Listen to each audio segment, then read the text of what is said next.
dentistry's not going away. I mean, if you come back 1,000 years from now, humans are still going to want to sit in a chair.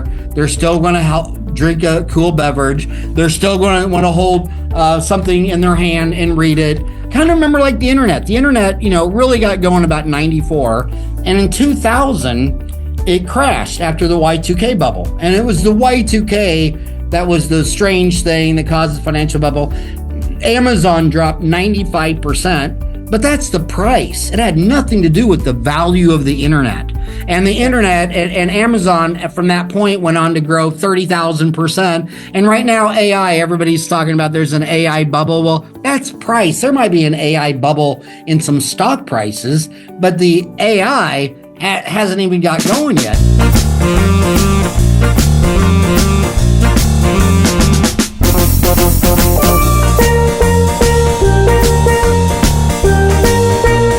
Welcome to another episode of the Irreplaceable Dental Team.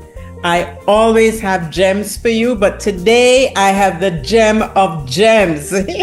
He goes by the name Howard Farran. And if you've heard that name before, it's possibly connected to a little community called Dental Town. Actually, Dental Town is a very active, involved town that is comprised of dental professionals who are interested in staying on the growth. Dr. Farran, welcome. How are you today? Oh, I'm doing fantastic. It's an honor to be on your show. I'm a big fan of you. I'm a big fan of your videos on TikTok. You give me inspiration all the time. Well, thank you for saying that. That means a lot coming from you.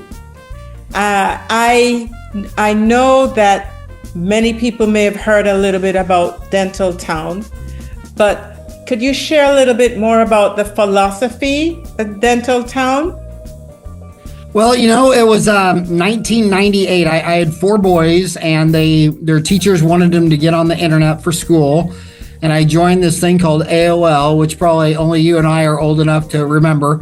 And I was downloading, I got on this AOL, and it just instantly, I thought, oh my God, we could use this so dentists could talk to dentists. And I thought, if I could just post an x-ray and a picture of a tooth and say, I don't know what to do. I did a filling or a root canal and blah, blah, blah. And oh my God, it was in 99. It was when it was launched, which is before Facebook and MySpace. So it was really the only game in town. So it exploded, and it's just been that way ever since. It's just an amazing community of people where you can just go and say, hi, I messed up. I did a root canal. They can't chew on it. And then someone nicely points out that you missed an entire canal, or that you're short, or whatever it is. Everyone on that site has done the mistake, has seen the mistake. And it's just amazing. One time I posted a case that was so rare. It was mixed dentition and impacted canines. It was just completely insane. In fact, one of the teeth was upside down. I posted it on Dental Town, and I said, has anybody seen this before? And a dentist, an orthodontist in Australia, posted the exact case and the final treatment and everything. I mean, it's just amazing what the scale and volumes. I mean, together we've seen every patient, but by yourself, this might be your first time you've seen this. So the internet has been a great thing. And now 25 years later, we're doing it again with AI. I mean, it's the same story with AI. I mean, it was 1998. The internet had just come out. I hired a dozen programmers, and a year later we launched Dental Town. And then it was 2 years. It was September of 2023. Same thing happened. I got 4 boys. One of them's got a couple degrees in programming. He came over and he demoed me this thing. I don't know if you've ever heard of it before, Chat GTP. And he demoed this, and he said, Dad, your website is all the old school technology, and we need to rewrite the entire thing in AI, Python. And the first time I did this in 98, it took us a year. So I just thought, okay, it'll take a year. We started September 2023, and it's now March 2026. So this September will be 3 years. and we've been hammering away at it all day, every day, and it is so exciting. I cannot wait to launch it. It is crazy what this new technology can do. I think it's going to make dentistry faster, easier, higher quality, lower cost. The patients are going to love it. And man, Dentaltown's motto was, with Dentaltown, no dentist would ever have to practice solo again. And with AI, it's like no dentist should have to practice solo without access to all known information on dentistry. I mean, because on that AI model, we'd been around 25 years. So we had 250,000 dentists that had posted 10 million times. So wow. We wrapped that all into AI and we hosted it on AWS, Amazon Web Services, and you can ask the craziest, rarest dental question in the world, and it'll give you the answer. It'll give you the link to where it is on the website with cases.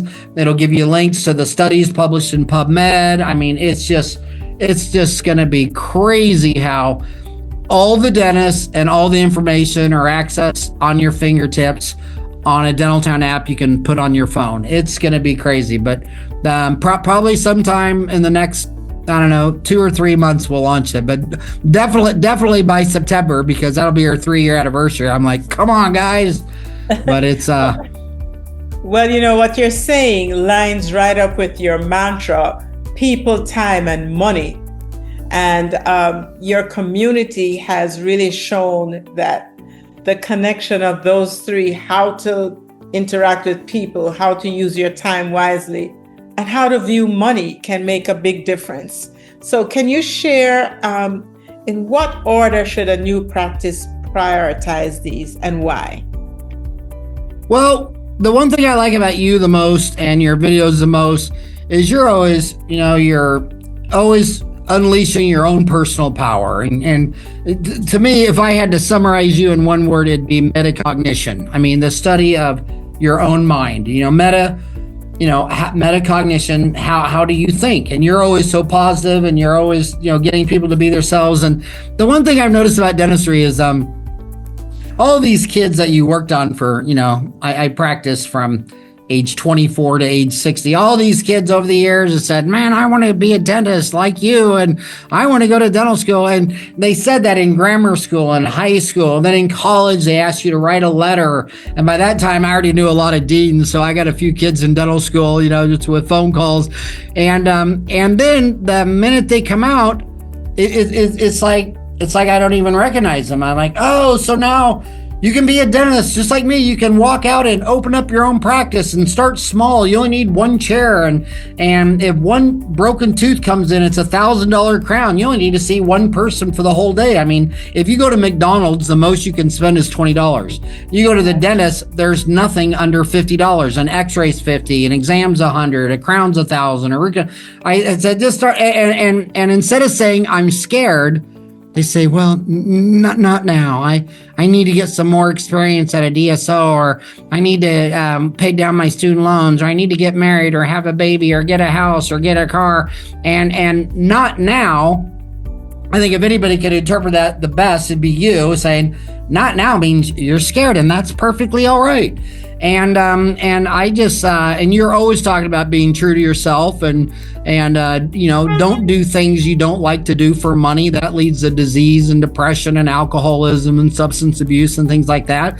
And if these kids would just all they want to do is just keep the dream going. I mean, you open up your dental office, you have one chair, and by lecturing around the world for decades, you go to countries like Singapore, one dentist by himself is the norm.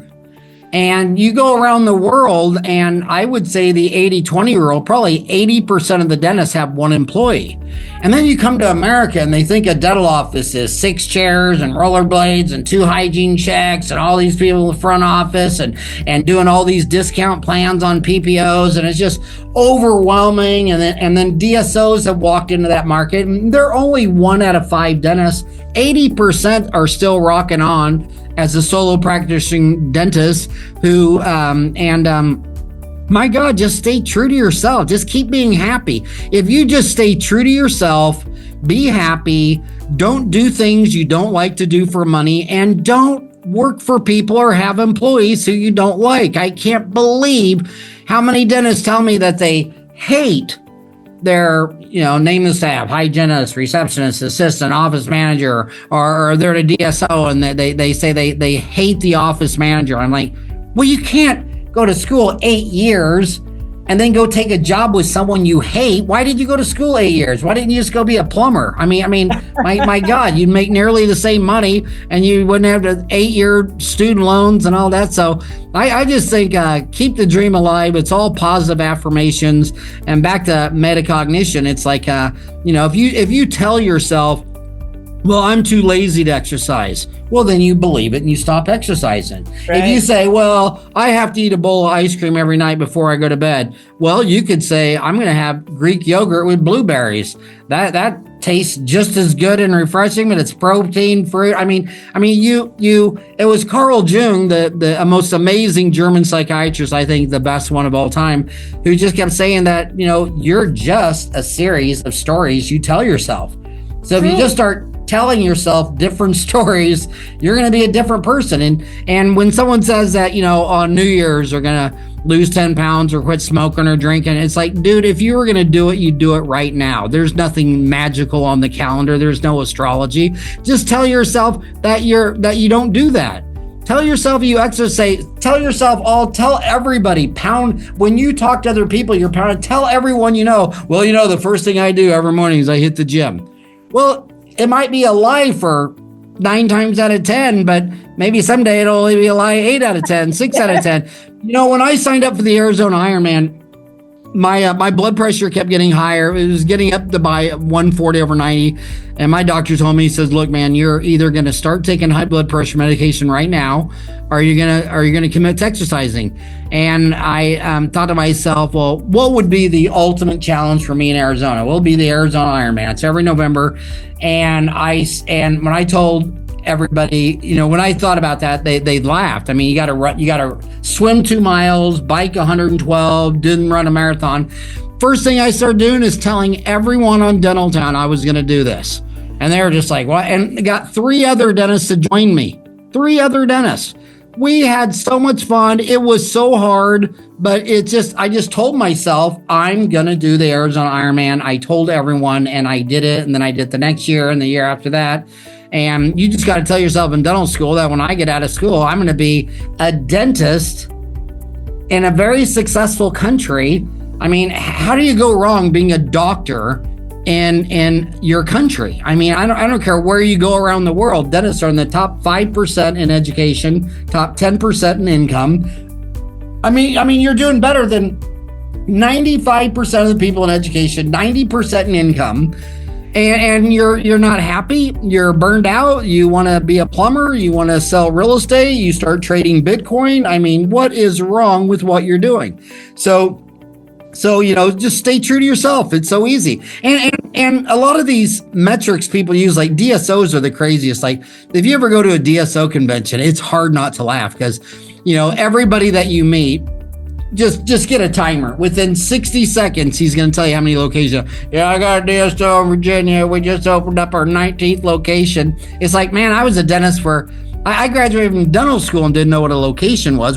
Tell me about these locations. It seems like everybody wants locations because when I've seen dentists go from a single chair and then realize they needed 2 chairs to 3 chairs in Cambodia, and now he has a 15-story building, the tallest building in downtown Cambodia. It says dental hospital at the top. They have them in Asia. I haven't seen them in Europe or the Americas or Africa, but my gosh, just like an emergency room, you don't have to make an appointment for an emergency room. And people 4 hours away from that hospital, they know they got a toothache, and everybody's saying, you should go to the dental hospital. And when people are flying in from the airport from Japan and Germany, the United States and Australia, they say, oh, there's a dental hospital. If my temporary falls off or something happens, they'll go there. And the first floor is all emergencies, and it's general dentistry for 3 or 4 floors. Then it's all the 12 specialties, ortho, endo, perio, pediatric, all that stuff. That guy went from 1 chair to the highest building in Cambodia. And I've done podcasts from, dozens of different countries, but I think I did 2 or 3 from the top floor of a dental hospital. So when you look at these DSOs, they're on the south side of a small town, say a town of 250,000 people, and they say, well, I'm on the south side, I'm going to open up a second location on the north side. Why? I mean, now you got 2 rents. You can only be in each place half the time. I know dental offices. Just the late Bruce Beard, who passed away, a good mentor of everyone, unbelievable. I mean, he was doing like $5 million in one chair. I got a classmate doing like 20 or 25 million in one location in Bakersfield. I know a pediatric dentist doing 20 million. Have you ever heard of a pediatric dental office doing 20 million? Why? He loves it. He loves it, and it shows with his patients, and he keeps growing. They just keep adding chairs. And I saw an office not too long ago in San Diego, 98 chairs, and Wow. they're loving it. And I told them, I said, you know what, really, you couldn't just go 100. Really, you had to muddy up the math with 98. Like, I'm supposed to memorize 98. Why don't you just do 100? But I mean, the bottom line is, it's all an attitude, and dentistry's not going away. I mean, if you come back 1,000 years from now, humans are still going to want to sit in a chair. They're still going to drink a cool beverage. They're still going to want to hold something in their hand and read it. The business models might change. Kind of remember like the internet. The internet, really got going about 94. And in 2000, it crashed after the Y2K bubble. And it was the Y2K that was the strange thing that caused the financial bubble. Amazon dropped 95%, but that's the price. It had nothing to do with the value of the internet. And the internet and Amazon from that point went on to grow 30,000%. And right now, AI, everybody's talking about there's an AI bubble. Well, that's price. There might be an AI bubble in some stock prices, but the AI hasn't even got going yet. And if you go back to the internet in 94 to 2000, when that market crashed and everybody said it was a bubble and it was crazy and all that, we didn't even know what the internet had yet to offer. I mean, think of all the things after the crash, like MySpace was 2004, Facebook 2003, I think, Facebook 2000. I mean, all these things like your TikTok. I mean, AI is in the first inning. People don't even realize where this is going, and they're all hyper focused on just the large language model. And when they start talking about that, you just don't realize that, man, they've been coming out with breakthrough after breakthrough. We've been on this journey for 2.5 years, and it got so many changes that my team was kind of bummed out after about 1.5 years. They're just like, man, if we knew all this was going to happen, we would have done this completely different. And I've been listening to them. And what they didn't realize that I'm 63, but I'm going long. This ain't no short-term frill deal. And I said, really, you want to start over? Start over. Let's do it right. And there was like, really? And then we got another gift, and then Claude 4.6 came out, and now it's writing 5 times the code. Now every one of my programmers that's using Claude is writing. I got a couple that say twice as fast.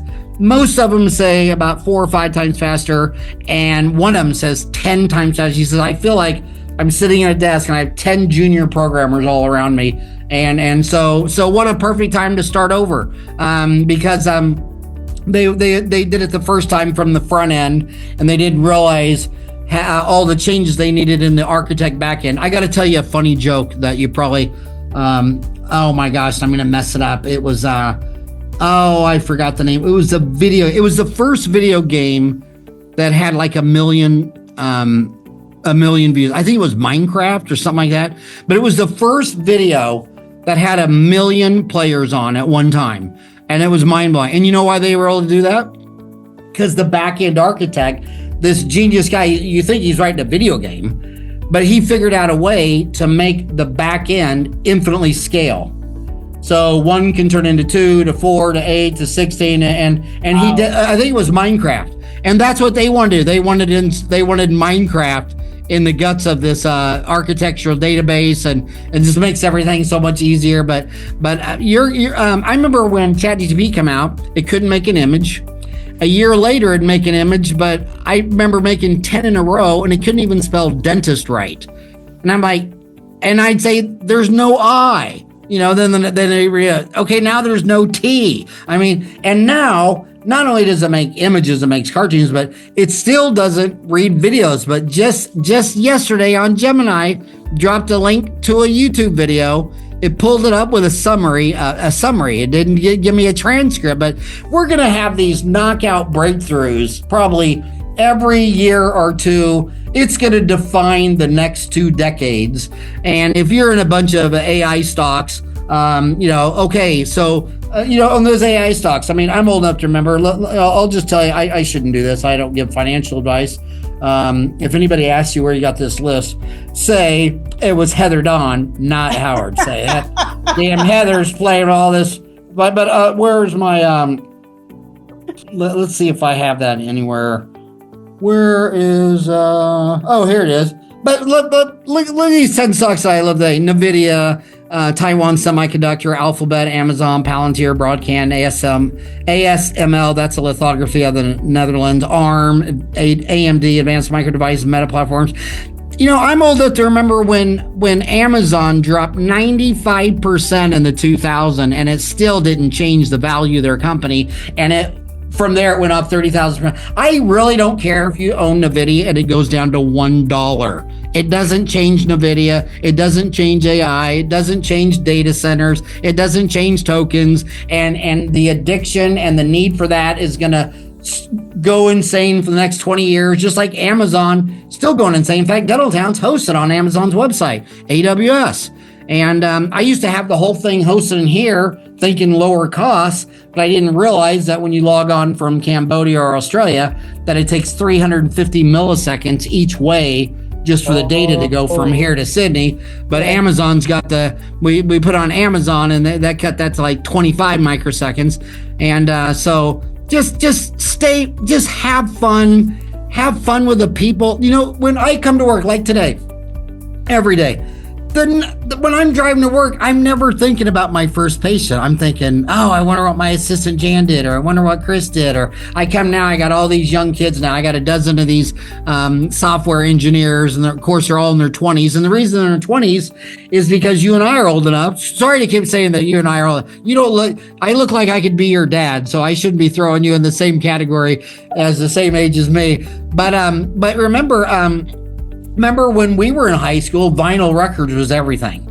And then out of nowhere came the CD-ROM. So everybody working in vinyl lost their job. And the CD-ROM people were walking around, and they were all making the 100,000, the big bucks. They thought they owned the world. It wasn't even 10 years. Someone come knocked on them and said, sorry, it's MP3, you're out of here. And then they lost their job. Then it was MP3, they owned the world. And then it wasn't even 5 or 10 years. Someone come knocked on them and said, sorry, it's streaming video, you're fired, and you don't have, and if you went to school and learn the CD-ROM, well, none of that applies to an MP3, and none of that applies to streaming video. And electrical engineers have the worst job in the world, because whatever you learned in school, it's going to go extinct before you go to your 10-year class reunion, whereas dentistry is the opposite. You be a dentist for 10 years, you're a lot better dentist than the kid that just come out of school. You do it another 10 years, you're a lot better than the kid 10 years out of school. You do it another 10 years,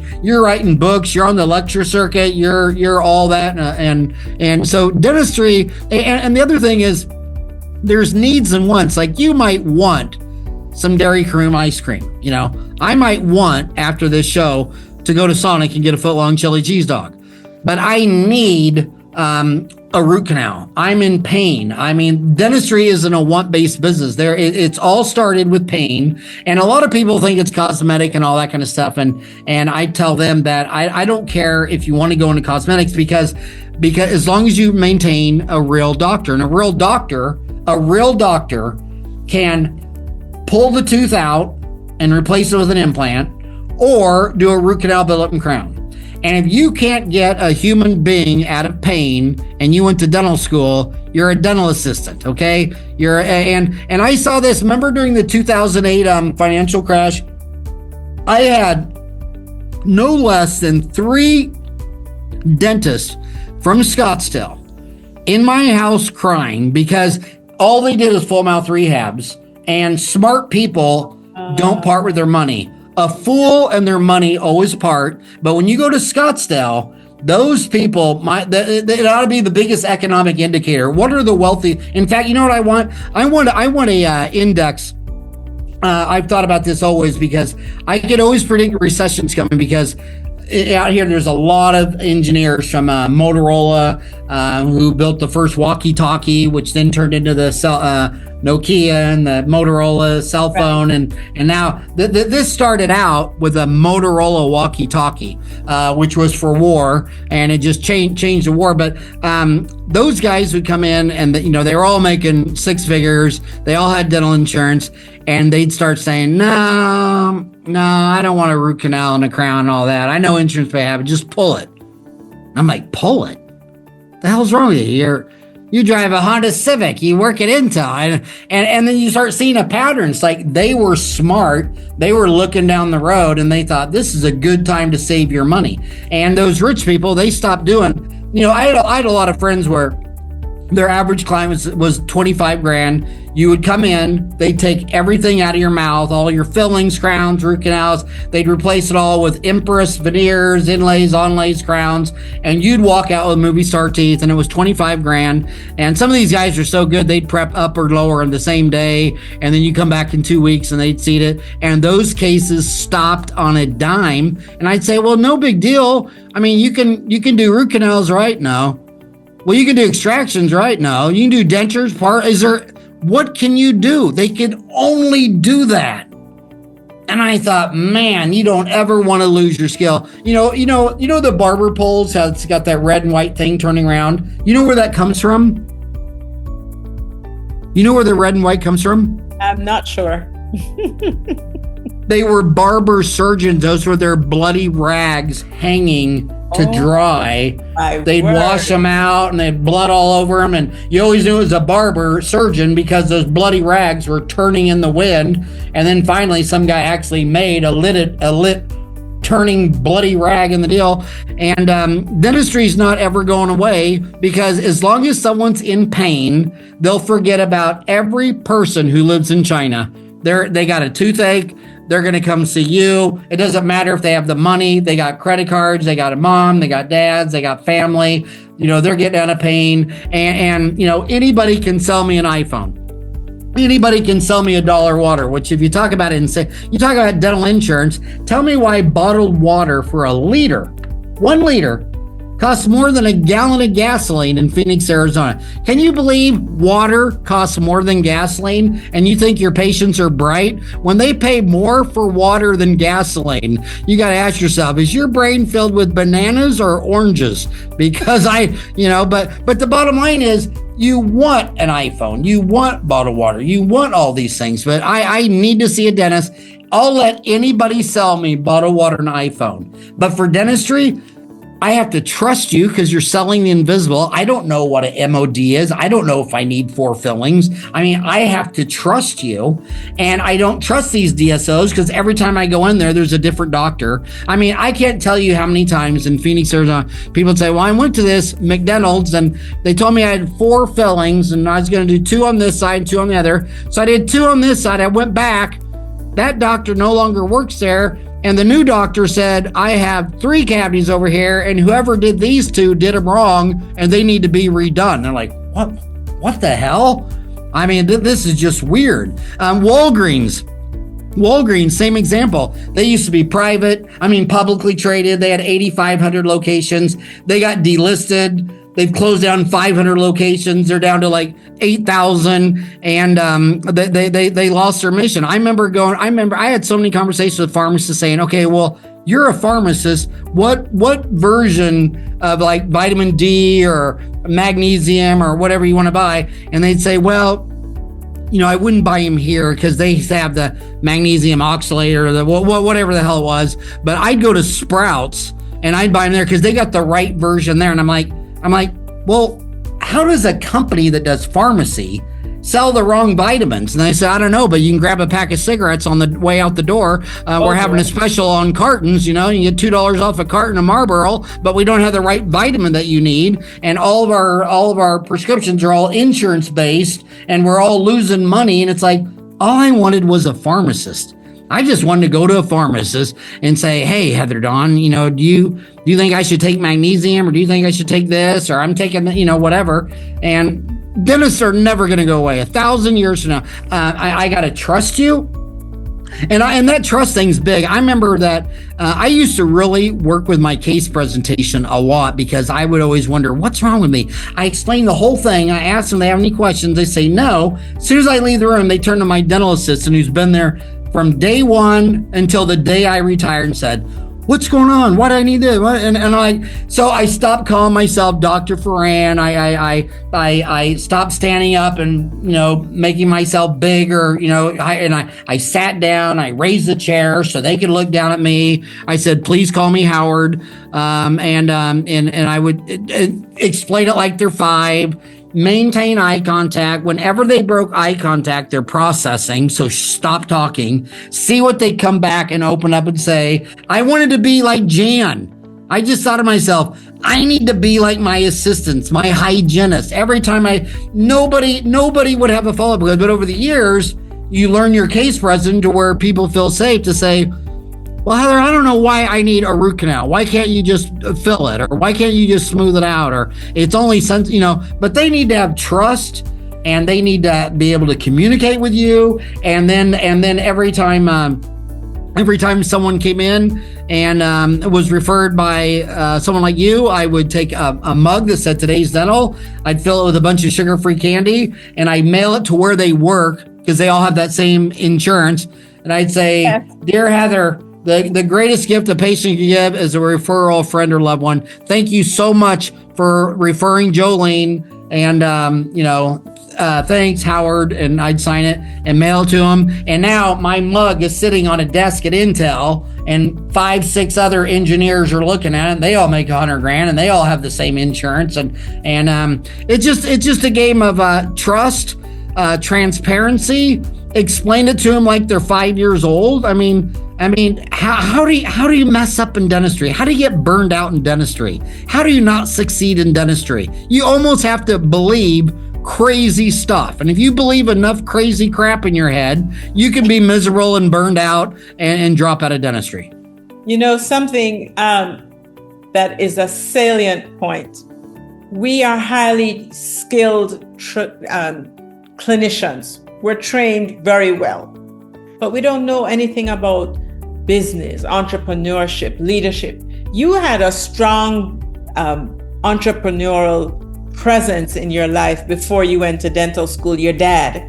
And I think that allowed you to come out thinking not just as a scientist and with the line angles and making sure that the contours were perfect, but understanding people and understanding business.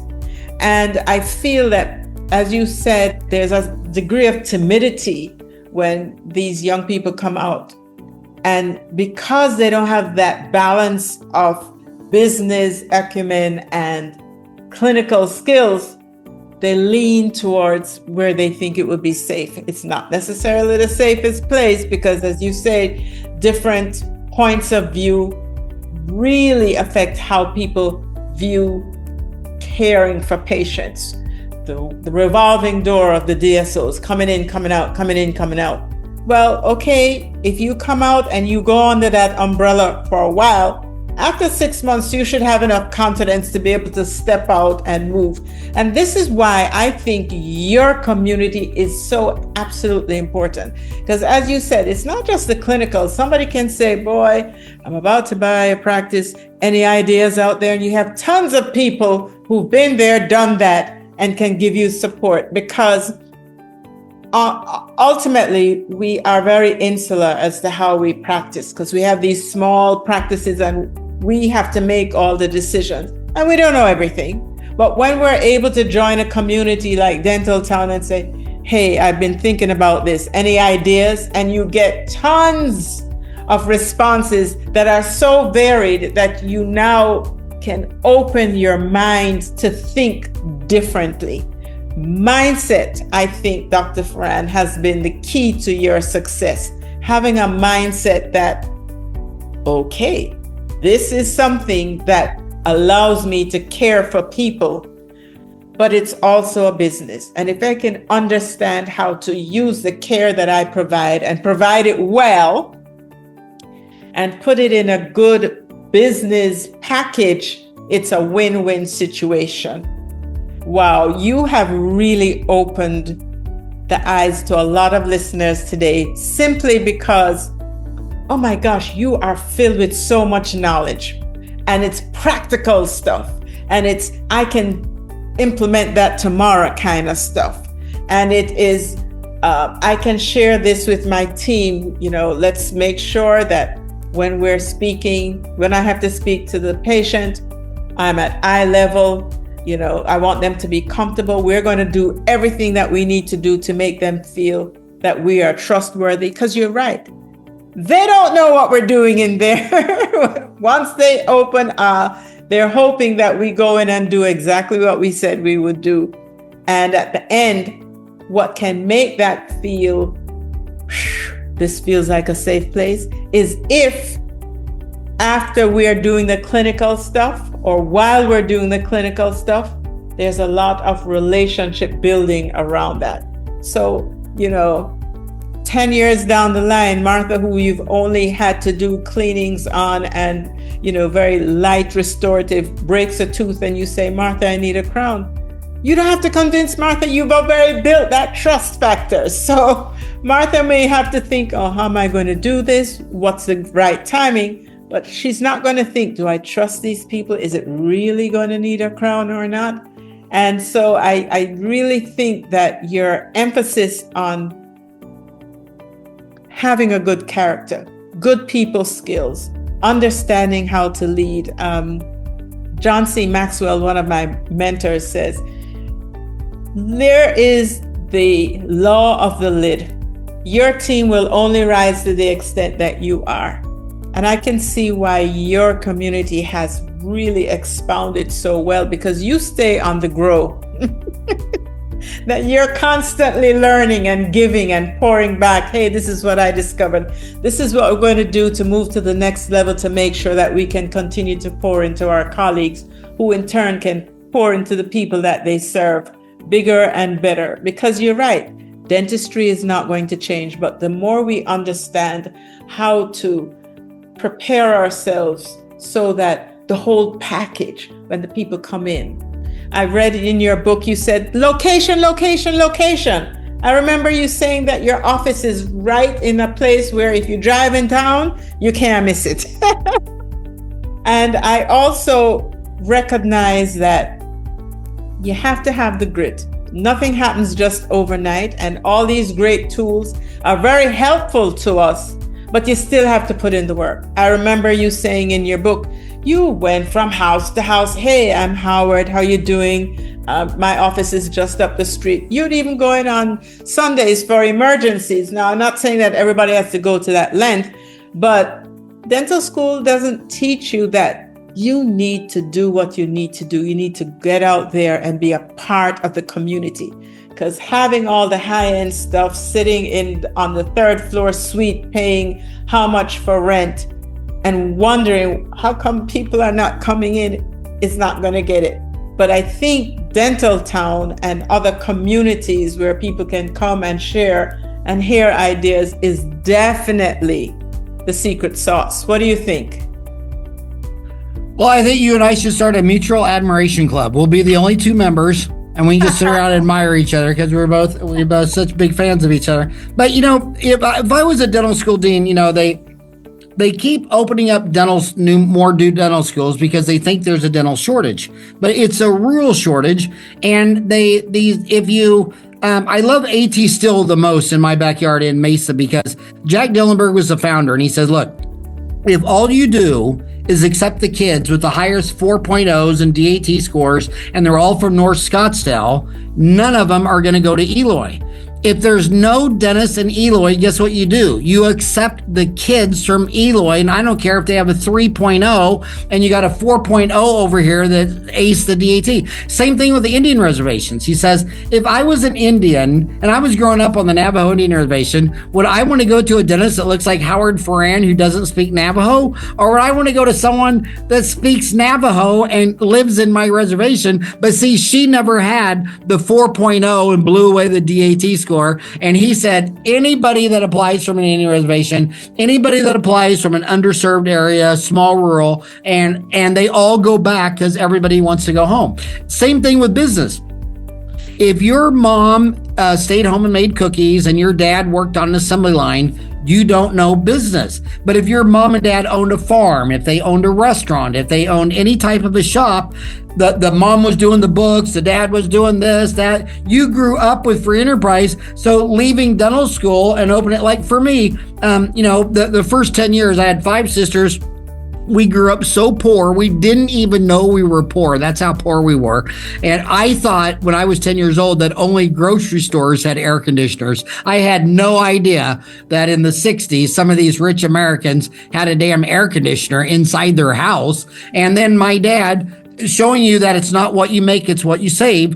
He had a stay-home mom, 6 kids, and he was able to save up money for 10 years and bought a Sonic drive-in fast food French fries, and he made $11,000 a year. And that first year he owned a Sonic, he made $60,000 a year, and then he opened up a different Sonic like 9 years in a row. And it was finally after about 5 Sonics that we moved to the richest area in Wichita, Hidden Lakes Estates, and my next door neighbor was Kenny Anderson, the dentist, valedictorian of his class, Creighton University. And I'd go to work with my dad, the love of my life, but we'd make cheeseburgers and French fries. Yes. I go to work with Kenny, and there was no computers and video games and cell phone, but he had an x-ray machine, and we go into the dark room and develop it, and you could see through a tooth, and then he'd do it was just love at first sight. I mean, there was no way I was going to make chili cheese dogs my whole life. I was going to get me an x-ray room and a dark room and start learning this root canal stuff. And dentistry is just amazing. And it's the same thing if you're an introvert. Like some people say they can't present dentistry because they're an introvert. Well, look at these movie stars. I don't know if you know this, but a lot of these movie stars, they're not really axe murderer killers in these movies. They didn't really shoot 7 people. They just play the part. And when you pull up to your dental office, okay, baby, you're on stage and you're now the leader. And you might not think you're a good leader. You might not think you're a good seller. I don't care what you think. That's negative thoughts. I don't need that crap in your head. Metacognition. All right, baby, it's showtime. I'm on stage.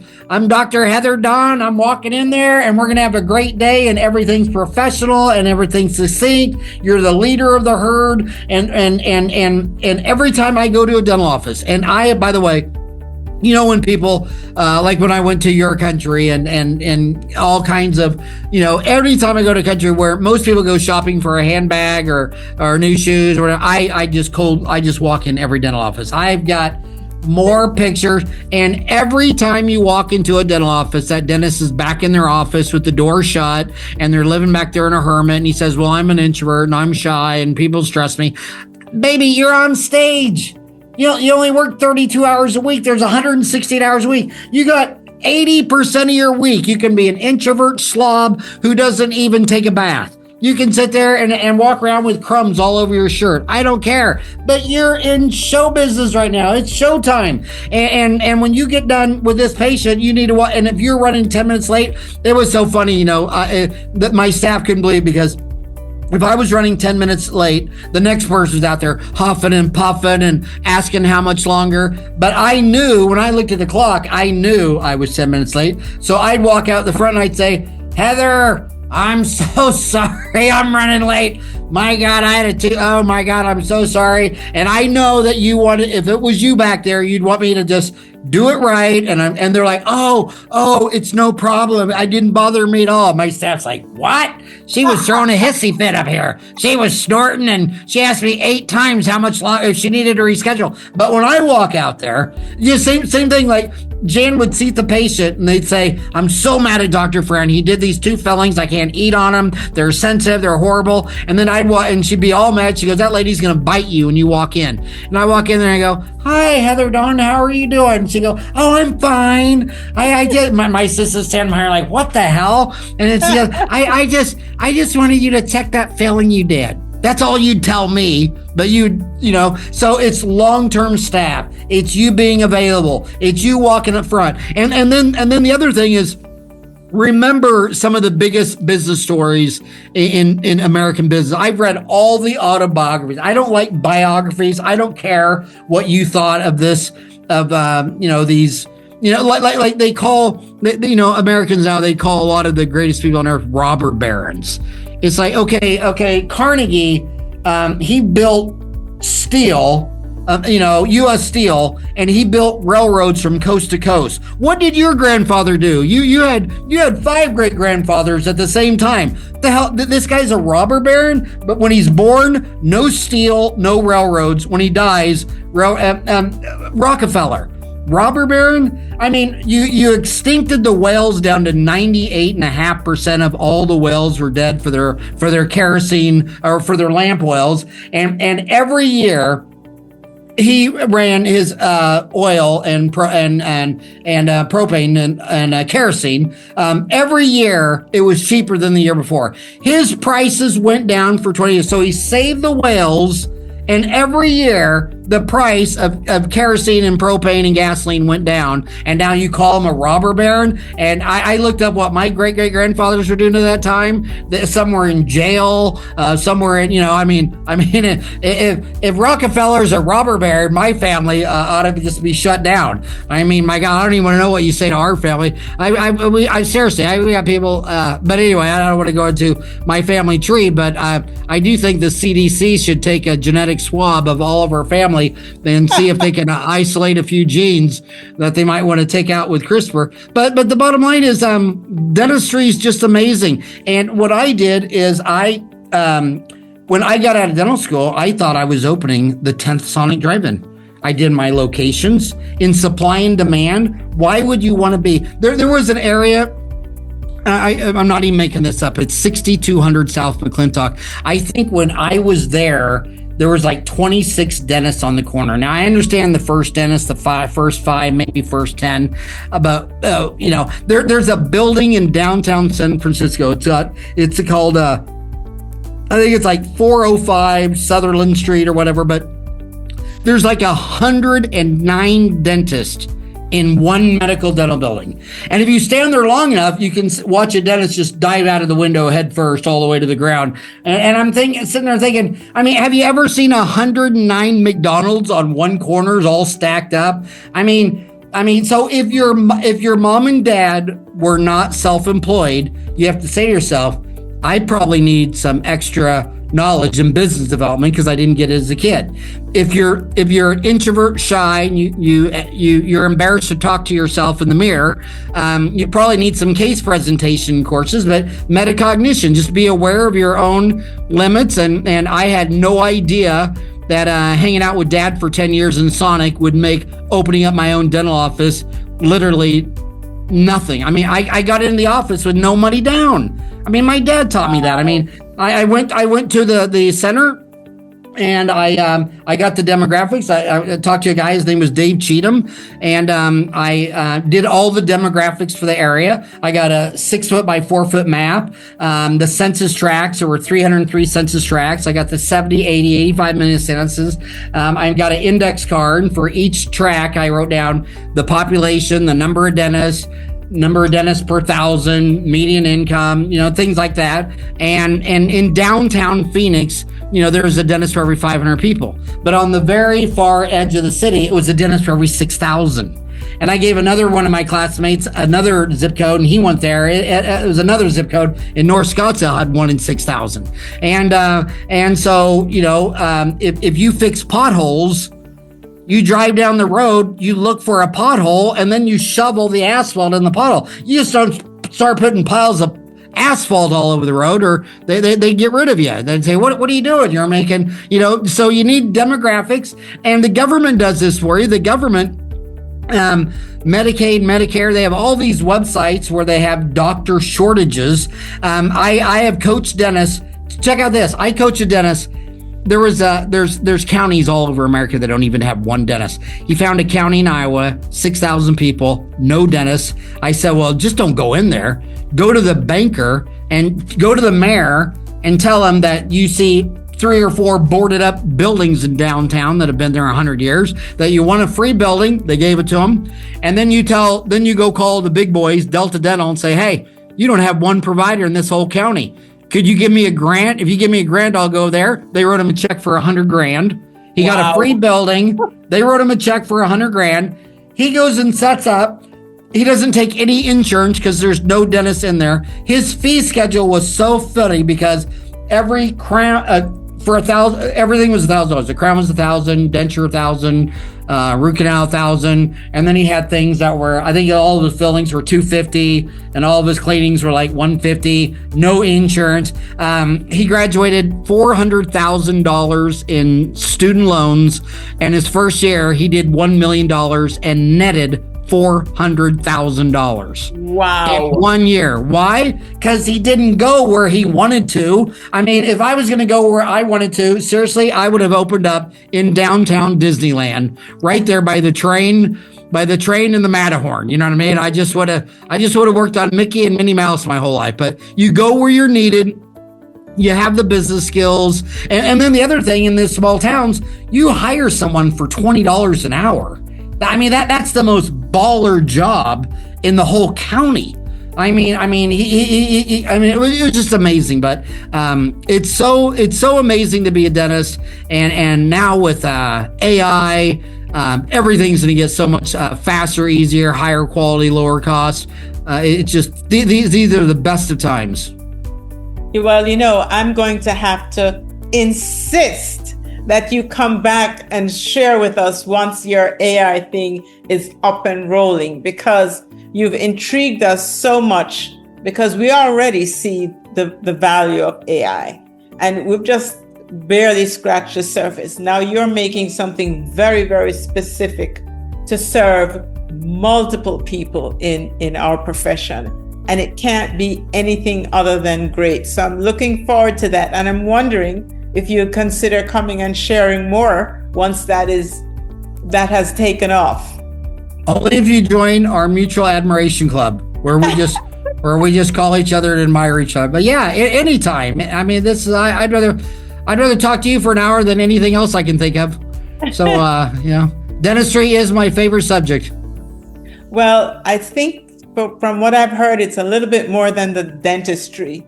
It's the community. It's the understanding how to share with your coaching. It's understanding that story that you gave us a while ago is gold. And I'm sure there are many people who are going to follow that model.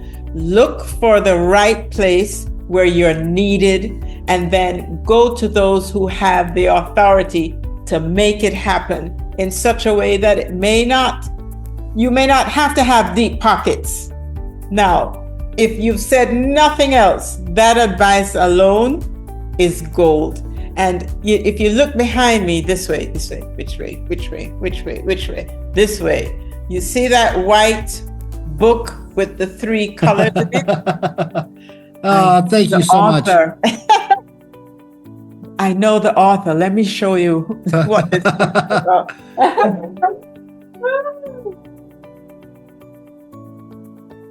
It says Uncomplicate Business, and it's written by this guy, Howard Farran. So guys, you can say that you've met someone who really, a lot of what you said is in this book. And I also know that it is on audio because I've listened to it as well. And the thing about this book is you can go from cover to cover, or you can pick a topic and go back and refresh your memory about what was said, and to get some ideas as to how to move forward. Dr. Farran, listen to me. I said you are a gem, but I think, is platinum worth more than a gemstone? I think it is.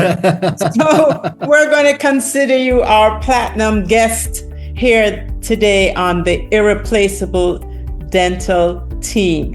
And you have been so generous with so much information, planted so many stories, given us the opportunity to jump onto your community and be a part of something that is happening in real time. Whatever is happening, you are aware of what's happening in the moment.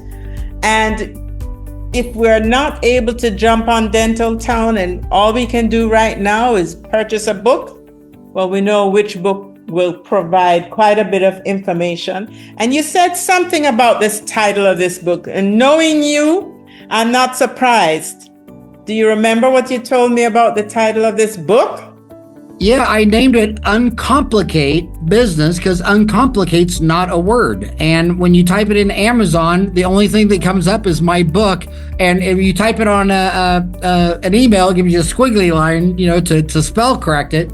But I called it Uncomplicated. But can I say one more thing before you let me go? Please do. Because I told them how to get into an office with no money down. Then I talked about that Iowa dentist on the demographics. But I found the right location. This center was like 16 acres. It had a Safeway grocery store, Chase Bank, a Pizza Hut. They had all these things.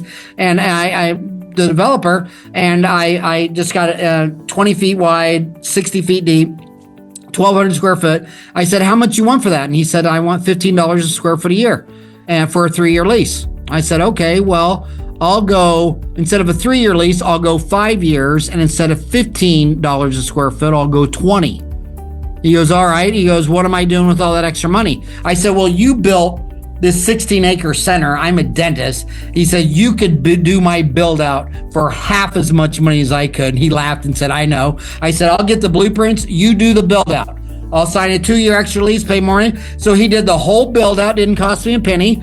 And then I went to the equipment dealer and I picked out all the nicest equipment for everything a spoiled brat would need, 4 operatories, everything. And it was the same amount of money as my student loans. My student loans were $87,000. And I think it was like $88,000, $89,000. And he said, how are you paying this? A check? I said, hell no, I don't have a dime. You're going to lease it to me for 5 years. And on the 60th lease payment, it's lease to own. So you put that all in there, no money down. And in 60 months you own it. He goes, well, we don't play that game. I said, okay, well, you just lost the biggest sale of the day. I walked out. 2 days later, they called me up and said, okay, we're going to do the deal. So I got a free build out. I got all free equipment. I opened up my office and I needed one patient with a broke tooth to do $1,000 crown to make the whole day net $500. I mean, it's so easy. Man, I can't think of anything greater than to be a doctor of dental surgery alive on planet Earth today. The world is your oyster and you're my favorite pearl. I love that ending. Dr. Farran, you know what? I thought that you had just given us so much meat. But you know, when you have your dessert and there's a little cherry on top, that last bit was definitely the cherry on top, because what you are encouraging me and my viewers to do is to think outside of the box. There's no one way to do things. And the reality is sometimes if you look and see what people are doing in other industries, there are things that you can pull in and do the same way. I don't know the first name of your dad, but that man deserves a medal, because what he created in the form of Howard Farran. Dental school gave you all the clinical skills, but when I tell you, listening to just the way you think and how impossible is not in your vocabulary. It's just how to make it happen, not if it can happen or not. And that alone has encouraged several people, I think. So kudos to you. Thank you for being so generous with your Can I tell you my dad's name? Please do. His name was Howard Eugene Farran. So he named me Howard Eugene Farran II. But it got so confusing that he started going by his middle name, Eugene. So everybody started calling him Gene, and they called me a mistake. We don't agree with that last part. You're definitely not a mistake. Even if you are once thought to be, you are by no means a mistake.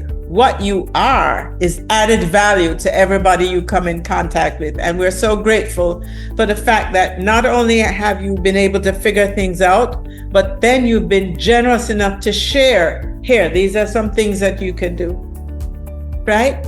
That is gold.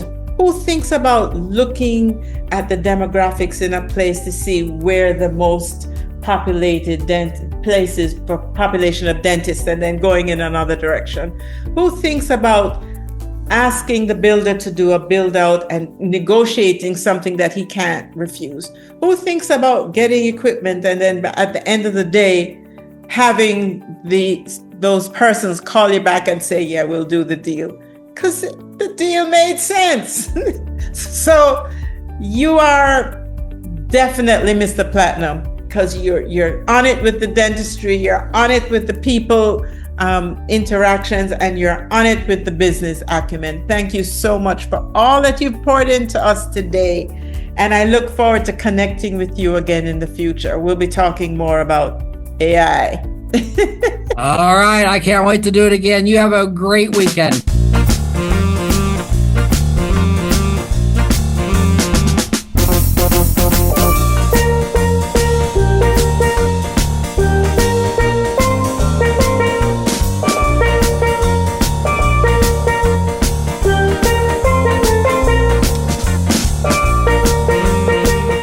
Wow.